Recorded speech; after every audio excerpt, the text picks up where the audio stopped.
Hello, everyone. I'm here. Few technical issues aside. How are you? Drop me a line. Tell me how you're doing, what you're struggling with. Where are you signing in from? Hello, everyone. I'm so happy to see you. I see you. I see you signing in.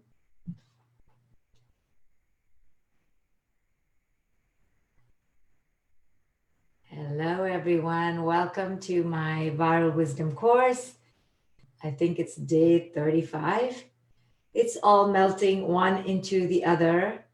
I'm just happy to be here and excited to share this space with you, to be with you together. You know, yesterday I was just talking with a dear friend about how everybody I know experiences tremendous pain. As a therapist for so many years, as a teacher for so many years, I know that pain is democratic and everybody's life is painful. There is no one who escapes pain. So, this one woman, this is a Buddhist story, this one woman went to the Buddha because her son was about to die. And no, the son had already died, and she wanted the Buddha to bring him back to life, something like that. So the Buddha, in all his wisdom, said, I will bring your son back to life. Does the camera, oh, sorry, yes. How do I turn the camera around? Hold on.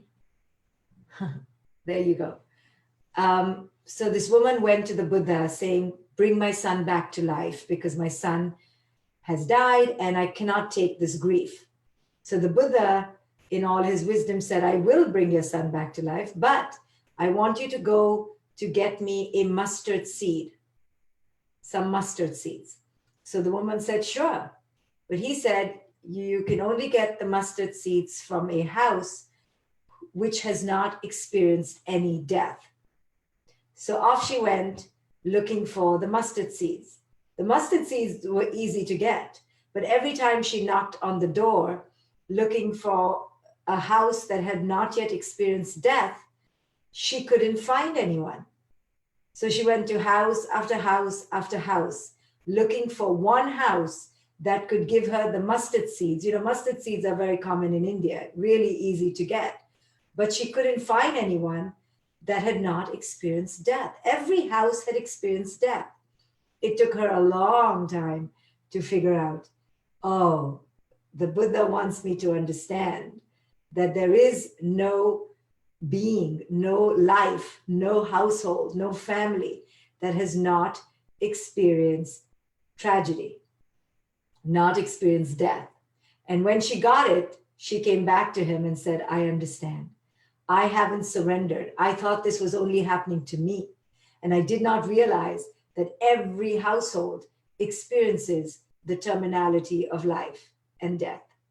So the point of this story, and it's a very famous fable in Buddhism called the mustard seed. The point of it is that none of us can escape the turmoil of life. Every one of us, in some way or the other, will experience some big trauma. Some will experience it in their childhood. Some will experience it in their marriage. Some will experience it in their job, in their bodies, in their disease. It doesn't matter.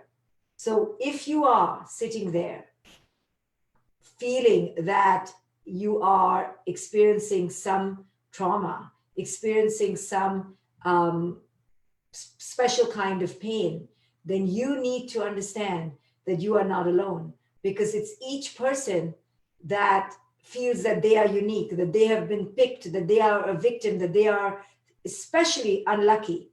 But it's not true. You know, as a therapist, I have only seen thousands of families and thousands of people, and each one has experienced equivocal trauma. There is not one person who doesn't experience unequivocal trauma. But each one thinks that they're the only one, you see. So because I have seen so many, a plethora, a panoply of people over the decades, I can tell you that everyone gets it.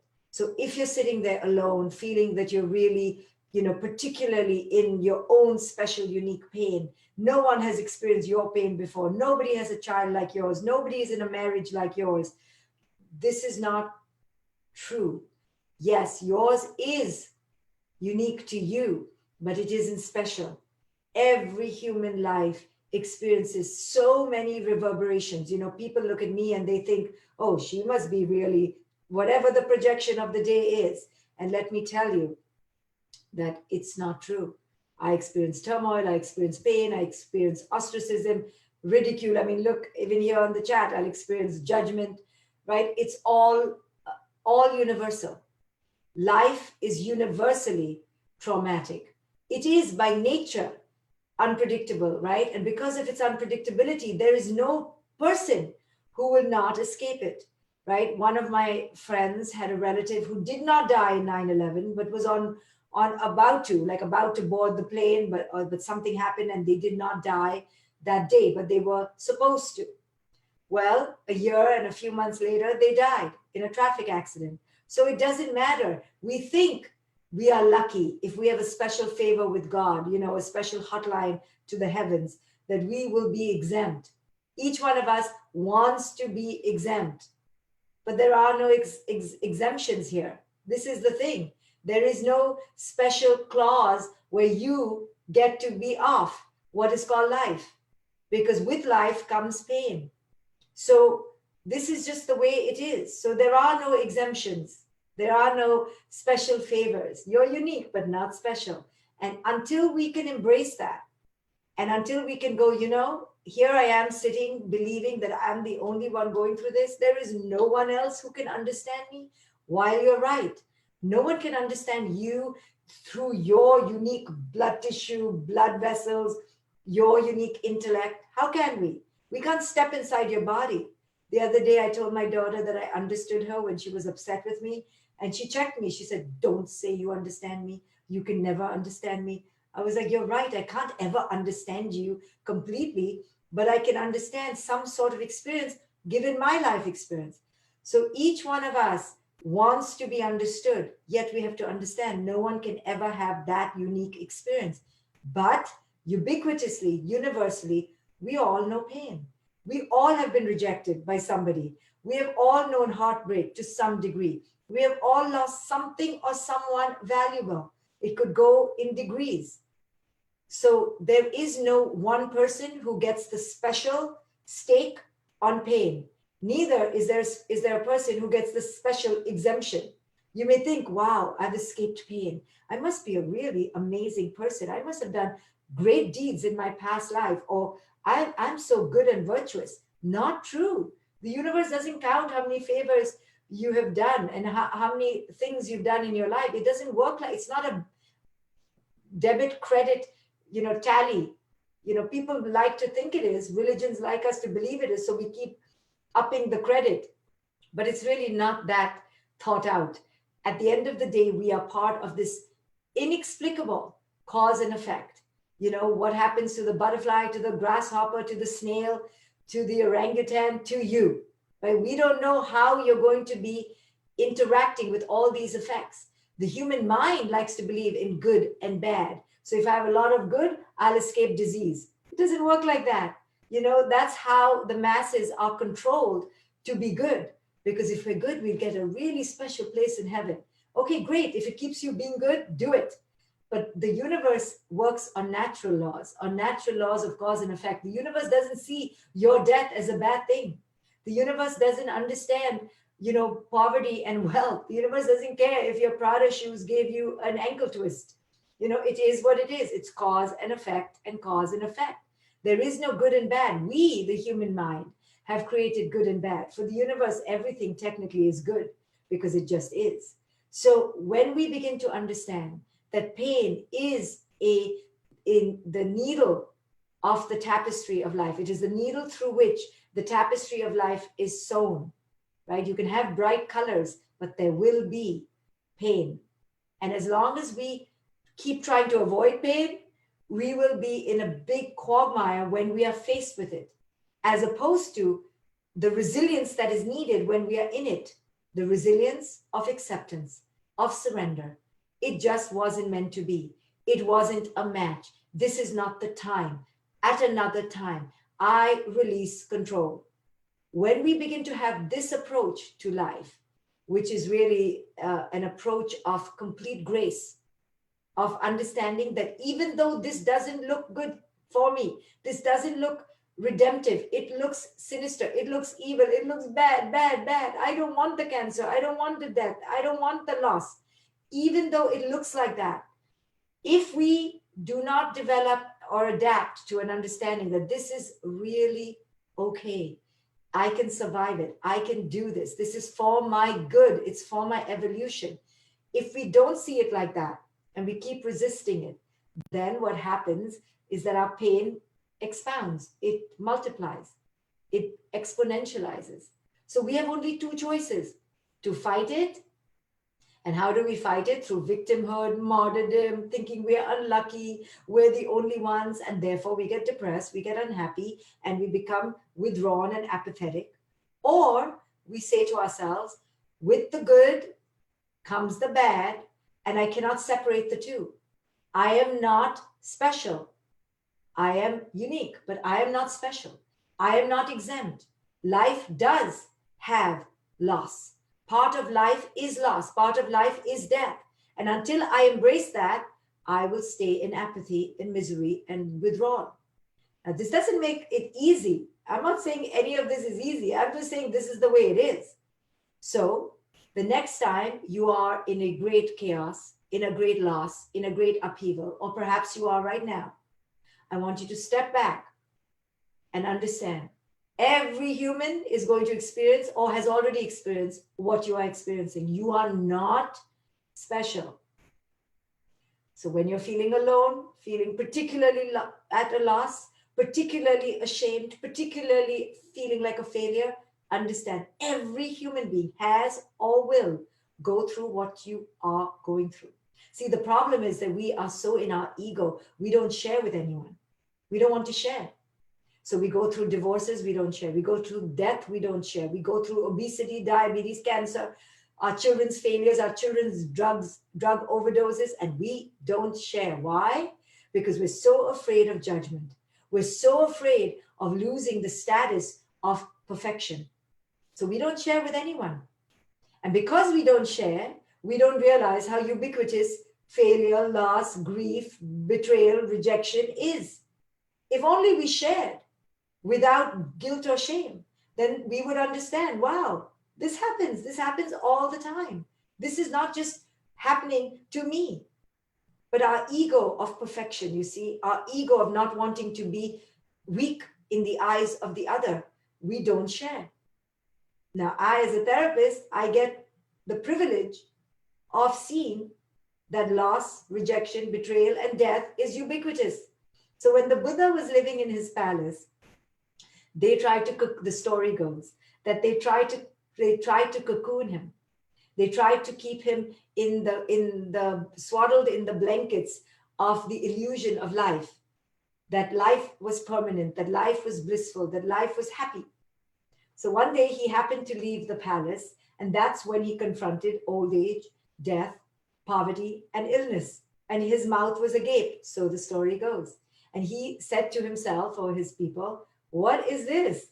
And they're like, life. And that was it, as the story goes. He left the palace. What that means is he left his ego of certainty. He left his ego of perfectionism. He left his ego of the trappings of attachment and luxury.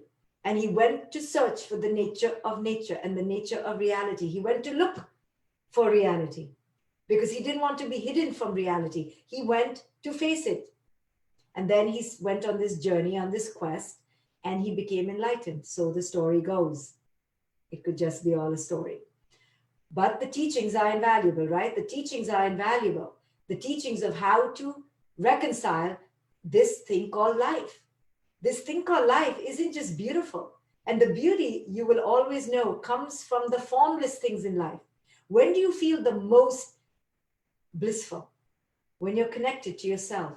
That connection is formless. It doesn't come from your shoes. It doesn't come from your makeup. It doesn't come from your clothes. When else do you feel the most connected? When you're looking at something spectacular in nature, a sunset, the ocean, a fish, a bird, a flock of birds. Those moments in nature stupefy you because they're staggeringly, astoundingly beautiful. Nature, again, formless. Connection with your children, connection with your partner, connection with your heart. These are the things that stop you in your tracks and leave you breathless. Not the form, always the formless. So life is filled with the formless, but with this formless comes a lot of lack of form also, right? More lack of form. And that lack of form creates loss of health, loss of beauty, loss of youth, loss of a loved one. With that comes this. So you cannot have one without the other. And if we can embrace this, that life is this inherent loss, but also this inherent love. It is in the realm of the formless that life lies in, not in this form. Then we will understand that loss and death is part of this, right? And we will release our attachment. We will release our focus on wealth and status and money and things. And we will understand that it is in this formless place that life exists. And that includes loss. Loss is part of life. And it's just everywhere I see, everywhere. And I see that the clients that face their loss with acceptance, without resistance, without creating a story that they are unlucky or that they are victims or that they are martyrs, those are the clients that rise from the loss. They can use the loss to open their heart. The reason that I love doing what I do is because with each story, with each pain portal, my heart becomes more and more empathic. I see my heart becoming bigger because I'm practicing loss with my clients, with myself. Practicing loss.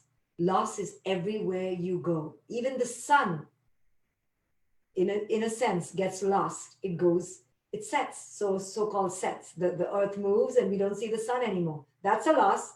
Every night is the loss of the sun. Every morning is the loss of the moon. Every winter is the loss of the fall and the spring. Every fall, right? It's falls, meaning there's death. And then every spring is the loss of the winter. Loss is every single day of our lives. Every toddler is the loss of the infant. Every teenager is the loss of the child.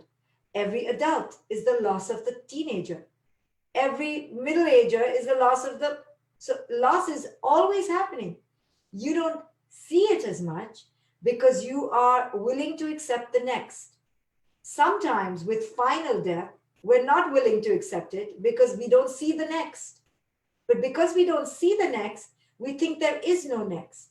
And because we don't see the next and it's not with us anymore, the final death, we think that is just the most tragic thing.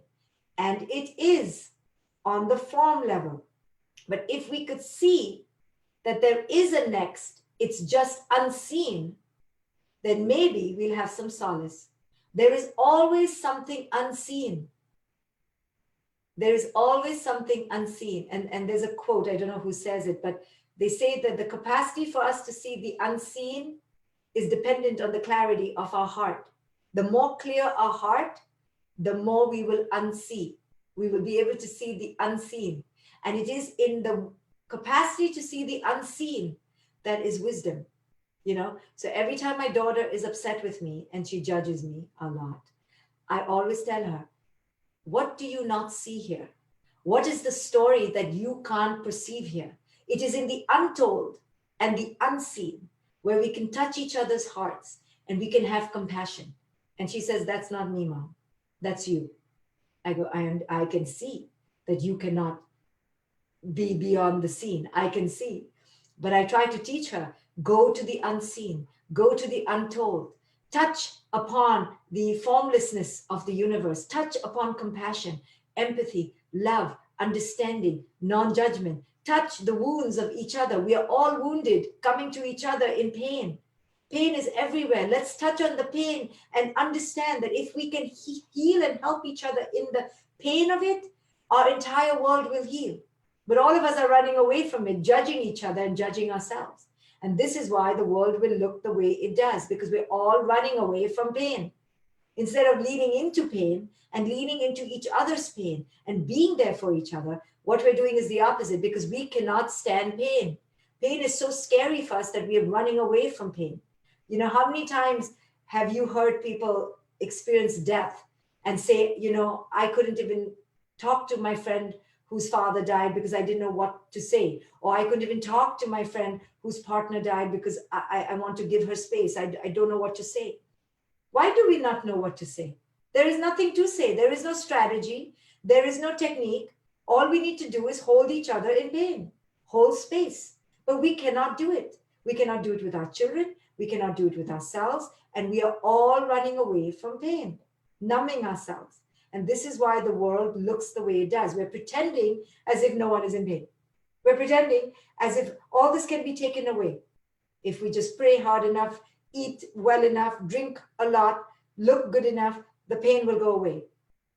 But the truth is the pain never goes away. The pain is always willing to come back, because this is life. Life is pain. So instead of running, the next time you're in pain, understand no person has not or will experience the same kind of pain in their own unique way. You're not special.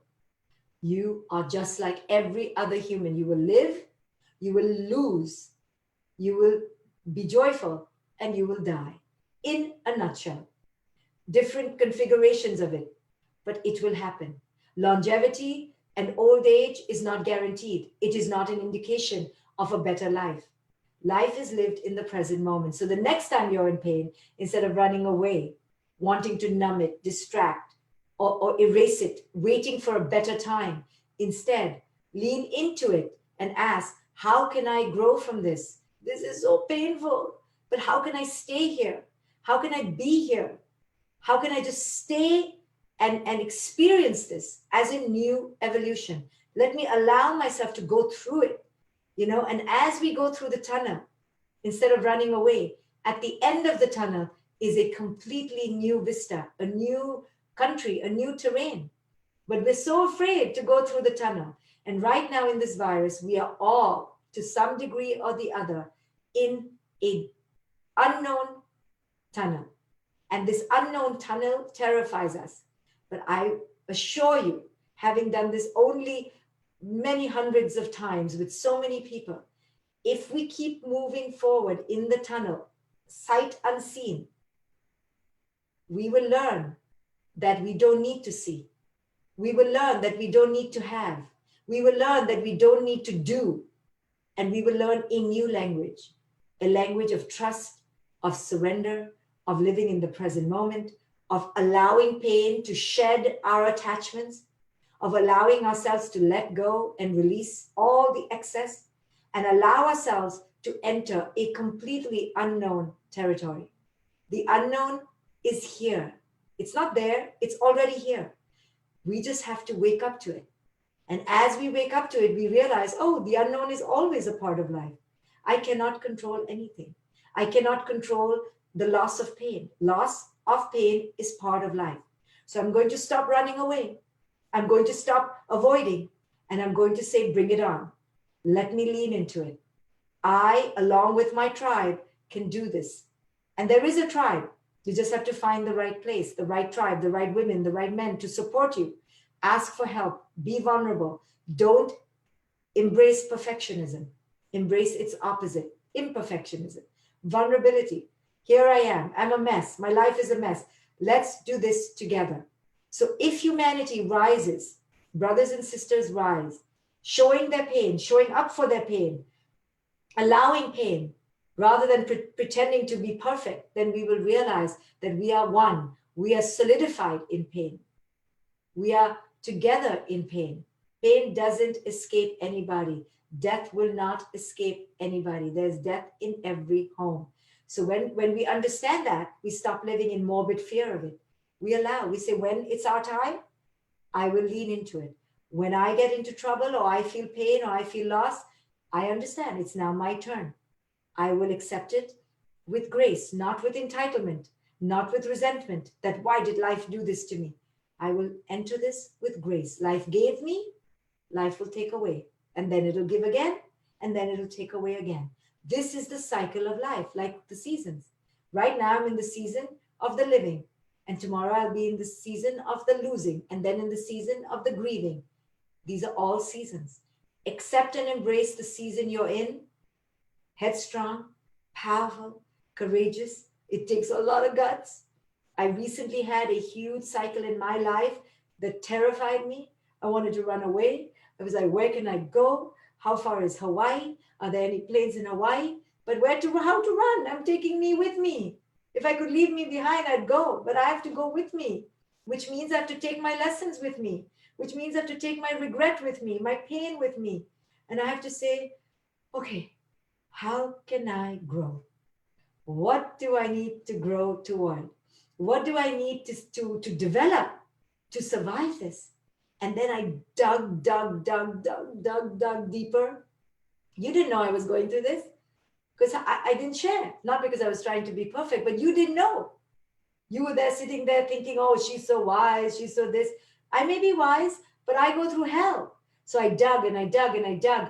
And I had to find courage to go through this. And the things that gave me courage was knowing hundreds of my clients have been through this. The other thing that gave me courage is that I've been through crap before. I've been through old crap. I can go through this crap. It's another tunnel. And together as a humanity, we're all going through a tunnel right now. But we're all going through it different ways, but together. We're all going through hell right now. We're all like, what the hell is going on? We're all experiencing some degree of PTSD depending on our load. If we had 100 bad things happen to us this year, this could be the straw that breaks our back. But don't feel like you're worse for doing that. Everyone is going to experience this tunnel in their own way, depending on the genetic and epigenetic load. But this is the way of life. We always are going through something, just at different places, spaces, forms, and speeds. So it is here. You have the power. Let me tell you, you have more power than you realize. I'm not just an empty motivator. I know it from my own life. Each time I reached a dam and I said, this I cannot survive. I cannot survive this. I don't know how to survive this. I cannot. Somehow, after a few days, I dug deeper and I fell a few floors and I became stronger. And just again, when I thought I couldn't go deeper, I took a deep breath. I said, give me a few more days and time does wonders. And then you go deeper and you realize, wow, we have unending resilience. We just have to take a deep breath and go deeper and know that we have the power to do it. We have the power. And the more you have support, of course, the more power you have. But even without support, you within you have this. You just have to, just as you think it's the end of the road, like you can't, you're like a child, you're like, take a deep breath and then just surrender. And surrender is the way to go deeper. Surrender feels like a defeat, but it isn't. It's grace. It's acceptance. It's release. I accept my pain. I lean into my pain. I accept that I'm not perfect. My life stinks. I accept. Right now it stinks. And then one day it'll stink less. And then it'll stink more. There is no escape. Read Pema Chodron's book, The Wisdom of No Escape. This is what my talk has been about today. No escape. No one is exempt. No exemptions in life. Loss is coming if it hasn't already. So instead of running, instead of hiding, instead of avoiding, rise up and go, I can take you. Come, I'll take you. Because I know death is my final frontier. At the end, I'm going to die. So along the way, let me live as alive as possible. Thank you everyone for listening. If you want a community and if you are a woman, you may want to join my community of women called Luminous. It's an intentional community, which is what I think is missing today. It's just $25 a month. You can join and be part of a strong sisterhood of women, run by me and my two dear sisters, Greta and Susie. And together we offer you a model of sisterhood. And then you can replicate that model in the community. So join us. It's open only for another 2 weeks, and then it's going to close till the end of the year. It's called Luminous. The link should be in different places or on my website under courses. I hope to see you there. Thank you, everyone, and I will see you back when I see you back.